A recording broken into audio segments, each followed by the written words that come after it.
I always figured turning 60 would feel like a quiet sigh, a slow Sunday kind of day, maybe a steak on the grill and a cold beer in my hand, not this polished up, fake smiling illusion that someone decided to wrap around my life like shiny gift paper hiding a rotting box inside.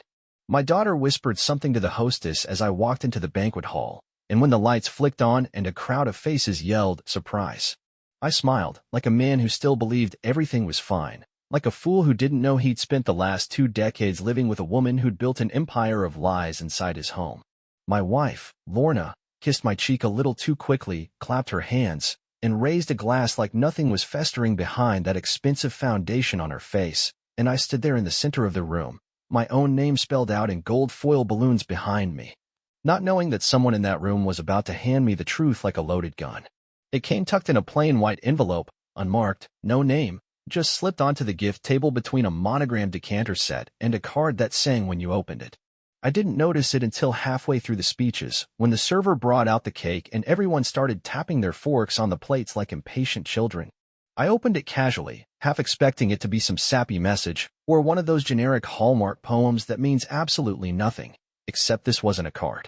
It was a letter, handwritten, the first line reading, "She's not who you think she is, and he's closer than you realize." My heart didn't skip. It stopped. I kept smiling like a good little birthday boy while my hands, tucked beneath the tablecloth, unfolded the rest of the letter. What I read next shattered 25 years of what I thought was marriage into sharp, jagged pieces that I couldn't stop from cutting straight through my chest. The letter wasn't vague. It didn't hide behind innuendos or cowardly hints. It named names, first and last.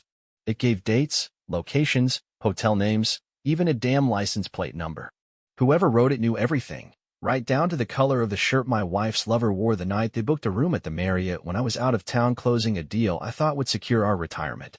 And while Lorna laughed across the table, tipsy from her second glass of wine, her hand resting on mine like some kind of performance art, I realized I was sitting next to a stranger who had been studying me for years, waiting for the right moment to plunge the knife. And that's when I decided, without moving a muscle or changing my expression, that I wasn't going to confront her, not tonight. I was going to play dumb, smile wide, let her bask in her smug little performance, because I knew something she didn't. The real surprise hadn't happened yet. But it would. And when it did, I'd make sure she'd never forget it. I waited until the laughter died down and the speeches ended, until the waitstaff began clearing empty plates and the DJ shifted the music into background jazz. That kind of harmless noise people talk over when they're full of wine and pretending everything is perfect. I excused myself quietly, told Lorna I needed a moment to call our son, who couldn't make it in from Chicago, and slipped into the private lounge down the hall, letter clutched in my palm like a burning coal. When I opened it for the second time, this time under the flickering glow of an antique wall sconce and a hum I swear I could hear in my teeth, my eyes were dragged across words that didn't ask questions, they declared facts. Your wife has been sleeping with David Carlson for the past 6.5 years. He's 15 years younger. They meet at the lakeside property you thought was empty. I've included proof. And beneath that line were photographs, grainy at first, but then disturbingly clear. A timestamp in the corner. Her car. His face. Her arms around his neck, laughing in a way I hadn't seen in years. He was younger, tanned, gym-built, the kind of guy who probably wore cologne to the beach and called himself a financial coach on Instagram. I remembered him vaguely, some friend of a friend's son who'd shown up to our summer barbecue a few years back and spent half the afternoon flirting with Lorna while I was manning the grill. I'd written it off as harmless, even flattering. I hadn't known back then that I was flipping burgers for the man who'd been screwing my wife behind my back for years. The letter didn't stop at photos. It laid out hotel bookings, Airbnb receipts, a list of weekends when I'd been out of town and she'd had spa appointments or girls' trips. Every lie she'd ever told me neatly matched with a timestamp and a location. I felt my stomach churn, not from nausea, but from something colder, heavier, like realizing you've been standing in quicksand and every step you took forward was only dragging you further under. I read it twice. And by the end, something inside me cracked, not loud, not explosive, but like a frozen branch finally breaking after bearing too much weight for too long. The kind of silence that comes before a storm that doesn't just wash things away, it levels them. I walked back into that party with a smile so rehearsed it should have won me an Oscar, hugged my wife in front of everyone, told her I loved her, thanked her for the beautiful evening, and kissed her on the cheek while the scent of her perfume What I now associated with betrayal buried itself into my memory. Because she didn't know yet that the game had changed, that the man standing beside her wasn't a clueless husband anymore, but a man with receipts. And the worst kind of man to betray is the one who knows how to wait. Looking back now, I realize that the most dangerous lies aren't the ones told with venom or anger, but the ones wrapped in warmth, the soft, habitual kind, served up with morning coffee and a kiss on the cheek that leaves no trace. I used to believe that the drift I felt between us was just the natural tide of marriage. 25 years together has a way of sanding down the edges, dulling the flame into something manageable. So when Lorna started going to bed early, claiming headaches or exhaustion, I didn't question her. When she pulled away during hugs, saying she felt bloated or just off, I chalked it up to hormones, to the tail end of menopause, to whatever excuse she needed me to believe so she wouldn't have to look me in the eye and say what was really going on. I didn't push. I trusted her. And that's the part that haunts me now, that blind, good-natured trust one mistook for strength when it was really just blindness. I remember the way she'd smile at dinner, but it was the kind of smile that only moved her mouth, never touched her eyes.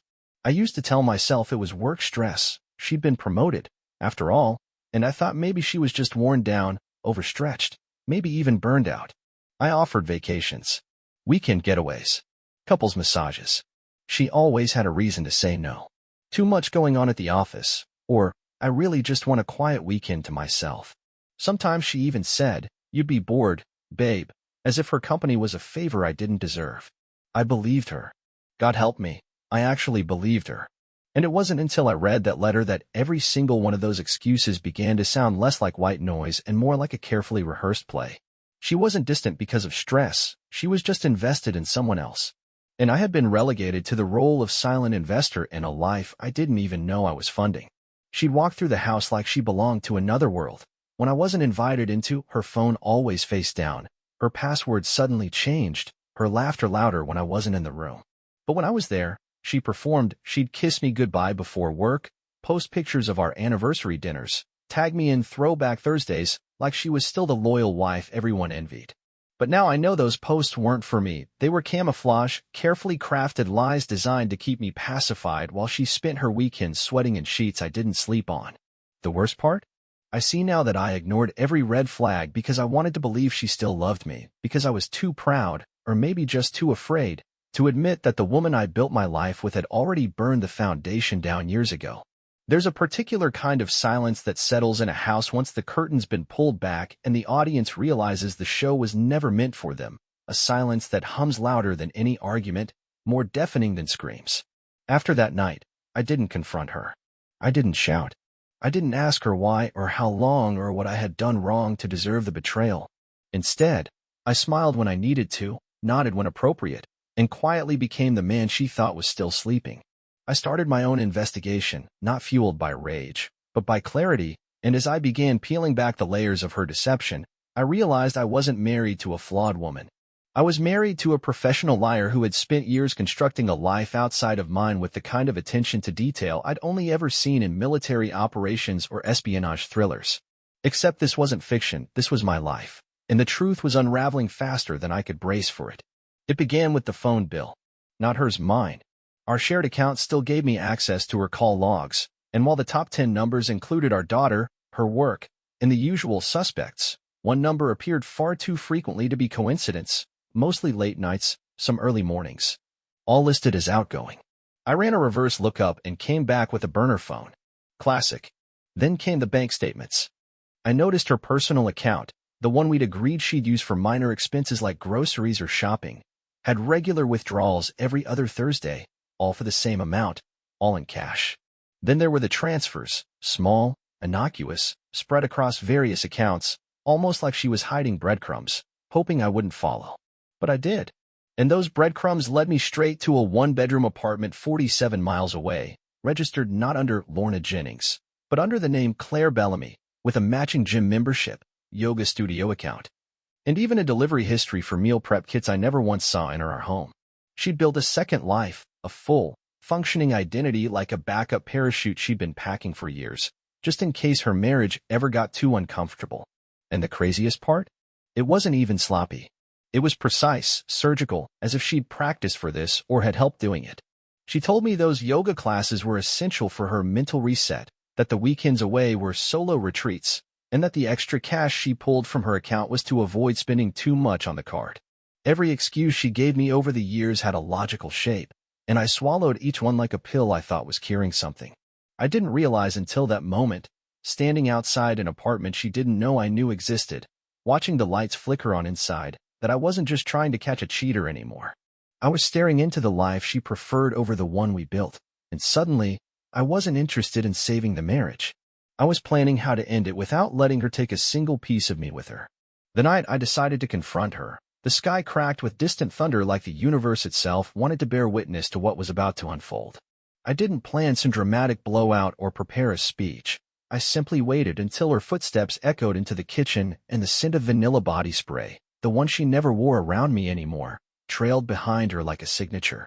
She didn't even see me at first. I was sitting in the dark, in the corner of the room where the light from the hallway didn't quite reach, just watching her move through the house like it was hers alone. When I finally spoke her name, calm and steady, she froze, not the kind of freeze that comes from surprise, but the kind that comes from knowing you've been caught and are desperately rewriting the next 10 sentences in your head. "We need to talk," I said, and I swear to God, her first reaction was to sigh, like my voice was an inconvenience rather than the sound of her entire life crashing down around her. I placed the photos on the kitchen table one by one, each one carefully chosen, time-stamped, undeniable, images of her in that separate apartment, laughing in a tank top I'd never seen, curled up with a man whose name I said aloud just once, David. Her expression didn't twist in guilt or fear. No. What I saw was calculation. First came denial, the classic reflex. She squinted, claimed the images were blurry, said it must be Photoshop or some twisted prank. When that didn't land, she pivoted with surgical precision, launching into gaslight mode, accusing me of spying, of violating her privacy, as if I was the one who'd burned our vows down to ash. And then, when none of it worked, when I sat there in silence and just let her spin her web until she tangled herself, she did the one thing I'll never forget. She looked me dead in the eyes and said, "Maybe if you hadn't emotionally checked out years ago, I wouldn't have had to find someone else to make me feel seen." Just that. Just the kind of excuse a coward crafts when they're too selfish to admit they blew up something beautiful for a cheap thrill. She told me I had become boring, predictable, emotionally distant. That she was tired of being invisible. She told me I'd grown soft, that I let myself go, that I stopped trying. And in that moment, I realized something chillingly simple. This wasn't a mistake she made out of loneliness. It was a decision she justified in her head a long time ago. A campaign she waged quietly while I was out building our life. She didn't betray me out of desperation. She betrayed me out of entitlement. And from the look in her eyes, she truly believed she'd walk away without consequence. But what she didn't know yet was that I'd already spoken to a lawyer, already shifted assets, already put the gears of quiet revenge into motion. She thought I was here to fight. She didn't realize I was already walking away with everything. The very next morning, while she was at her so-called yoga class, sweating out last night's sins with a man she thought I'd never discover, I walked into a law office that smelled like polished oak, quiet vengeance, and fresh legal forms. My lawyer, Michael Trent, came highly recommended by an old friend whose own divorce had gone nuclear, but what drew me to him wasn't just his track record, it was the way he listened, how he didn't blink when I laid out every ugly detail, every photo, every shred of proof I'd gathered. His advice wasn't bitter or dramatic. It was cold, sharp, surgical. He leaned forward with a smile that wasn't friendly, tapped his pen twice on the desk, and said, "Let's make sure she walks away with nothing she didn't earn." Within 48 hours, I'd set everything into motion, redirected my paycheck into a private account, removed her name from every asset I'd legally owned before the marriage, and began the silent dismantling of the life she believed was hers to control. With Michael's help, I transferred the deed to our lake house into an LLC under my name only, rewrote my will so not a dime of my retirement would go near her if I dropped dead tomorrow, and made quiet adjustments to our joint investments that froze movement without my authorization. I changed passwords, reissued cards, moved cash, and did it all with the precision of a man who'd realized love doesn't just blind you, it robs you, slowly, until the day you wake up and realize the person in bed next to you is not a partner but a parasite. And then, while she slept 3 feet from me, dreaming, I assume, of her next lie, I installed cameras throughout the house. Discreet ones. High-end. One in the kitchen where she took those late-night calls. One in the study where she said she journaled but always locked the door. One in the hallway outside our bedroom because I wanted to know exactly when she came and went when I wasn't home. Within the week, I had hours of footage, audio files, and more evidence than any judge could swat away. I didn't even need to confront her again. I let her keep lying. I let her dig the hole deeper, watched her text him from the bathroom with the shower running to cover the sound, heard her whisper that she loved him while I sat downstairs pretending to care about a rerun of a show she used to like. Every keystroke, every call, every fake smile she practiced in the mirror, recorded, timestamped, undeniable. What she didn't know, what she still doesn't know, is that while she was perfecting her act, I was setting the stage. And when the curtain finally drops, she won't just lose the marriage, she'll lose the story she built to survive in. Because I'm not just documenting betrayal. I'm building the kind of truth that breaks people. It was her birthday this time, her 52nd, and she insisted on hosting dinner at our home, just a few close friends, wine flowing, soft jazz humming from the Bluetooth speaker in the corner. And that irritating fake laugh of hers cutting through the air every few minutes like a knife disguised as perfume. She wore the red dress she used to save for anniversaries, the one that once made me lose my train of thought mid-sentence, and I'll admit, she looked beautiful in it, not because of the fabric or her figure, but because I knew that beneath that smile, behind those eyes scanning the room with practiced warmth, sat a woman utterly unaware that the noose was already around her neck and tightening with every passing second. Our friends, couples we'd known for decades, were chatting about real estate, retirement plans, and cruises they hoped to take once things slowed down, and she played the perfect hostess, touching my shoulder as she passed, calling me darling. With the same mouth she used to lie every day of her second life. Right before dessert, a triple-layer chocolate torte she ordered from the same bakery we used for our daughter's graduation, I stood, raised my glass, and said I had a little birthday surprise prepared. Everyone clapped, Lorna beamed, probably thinking I'd booked a weekend spa or maybe edited together some sappy slideshow of our family memories. What I actually did was pick up the remote, turn on the living room TV, and hit play. For the first few seconds, the screen showed only the lake house guest bedroom, dim lighting, familiar furniture, until he walked in, shirtless, followed by her, giggling, wearing nothing but one of my old button-down shirts. The laughter in the room fell dead in a heartbeat, forks frozen midair, eyes darting from the screen to her and then back again, unable to decide which was more shocking. What they were seeing or the look on her face as the color drained out of it like wine spilled across white linen. She just sat there stunned, silent, cornered by her own reflection.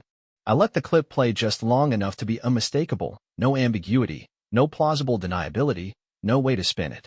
Then I calmly turned off the TV, took a sip of my scotch, and said, that, ladies and gentlemen, was filmed 3 weeks ago. In my house. With my wife.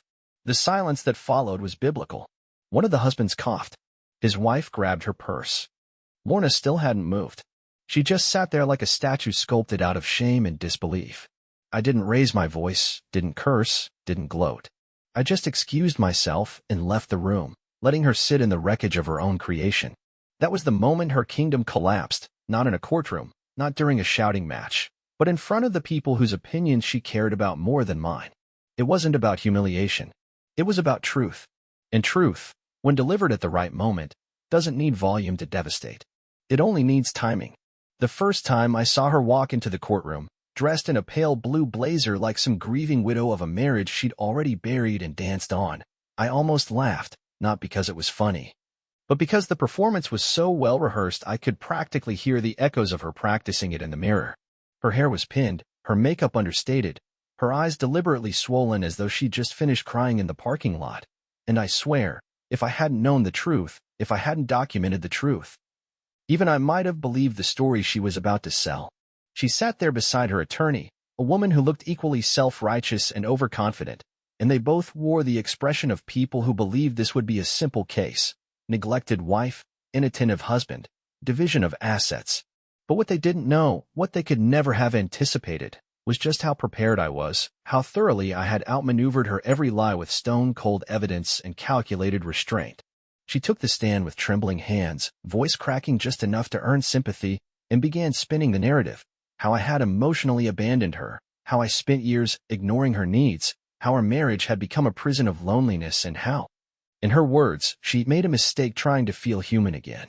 The judge listened, blank-faced, and her lawyer nodded like a metronome, But when my attorney stood and calmly began submitting Exhibits A through J, surveillance clips, bank records, GPS logs, screenshots of explicit messages, and the lease signed under her fake name, the room shifted. Her hands stopped trembling. Her voice lost its quiver. Her attorney's posture went from upright to hunched in less than 15 minutes. And the final blow? A notarized affidavit from the property manager of her secret apartment confirming her regular presence there, alongside her yoga instructor, who just so happened to be the man she swore she hadn't seen in months. The moment the judge asked her if she wanted to revise her testimony before considering perjury charges, the color drained from her face so fast I thought she might collapse right there on the linoleum. In the end, the ruling was swift and cold. I kept the house, the cars, the retirement accounts. The lake house, which she'd turned into her weekend playground, remained mine.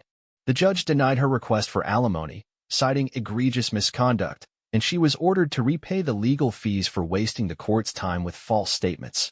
The woman who once smirked over wine glasses and whispered to her lover that I was too passive to ever fight back, walked out of that courtroom with a handbag full of debt and a reputation in shreds. Her lawyer didn't even make eye contact as they left. I simply stood, nodded to the judge, and walked out the front doors into the sunlight like a man who had finally, closed the chapter on a life built on lies. The real victory wasn't that I won. It was that she lost everything she never truly valued in the first place. It didn't take long after the final court ruling for the fantasy she'd been clinging to, the life of passion, youth, and freedom she'd imagined was waiting for her on the other side of betrayal, to evaporate like steam from a cracked teacup. David, the man of her second life, that 15 years younger fitness model knockoff who once whispered promises into her ear and made her feel 25 again, was gone within 2 weeks of the money drying up. One day, he stopped answering her texts.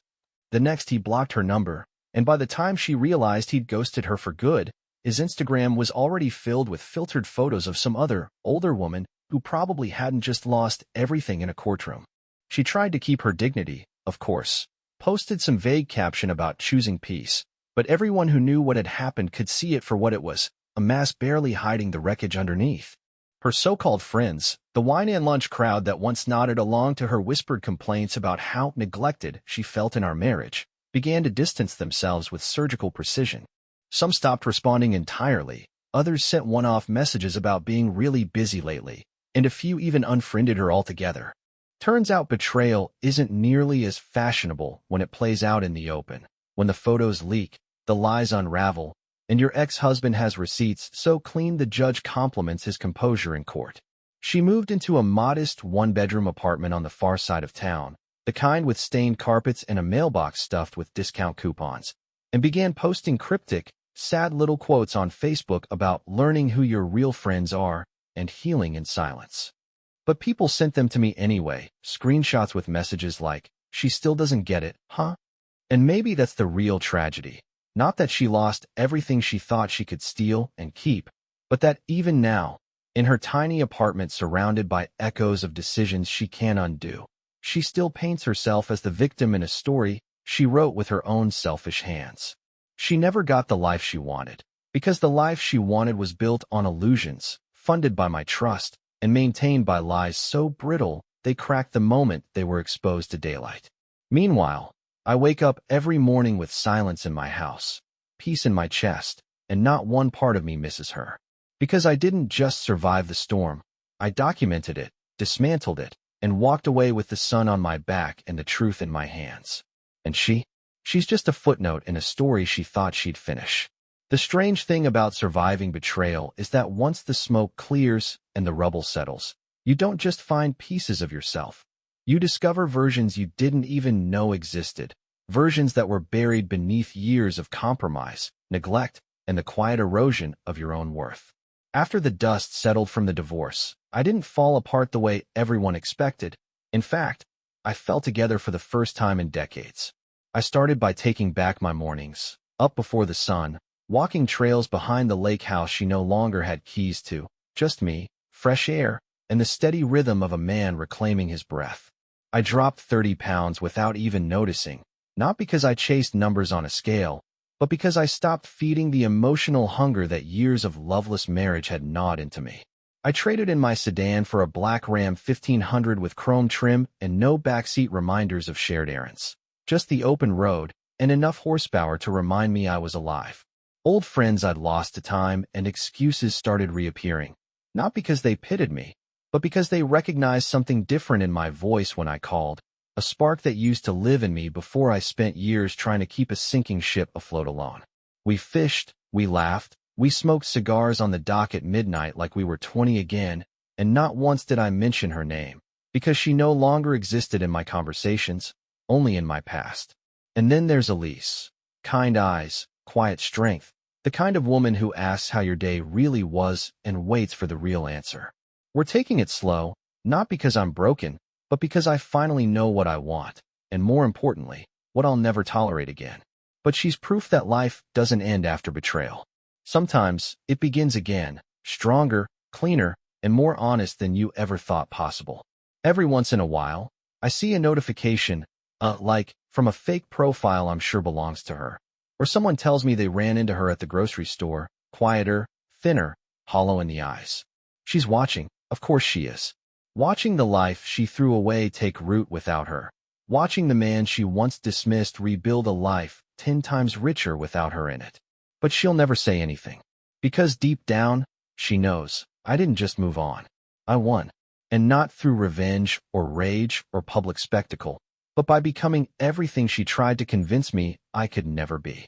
And that, more than anything, is the kind of peace she'll never find hiding behind filtered quotes and faded memories.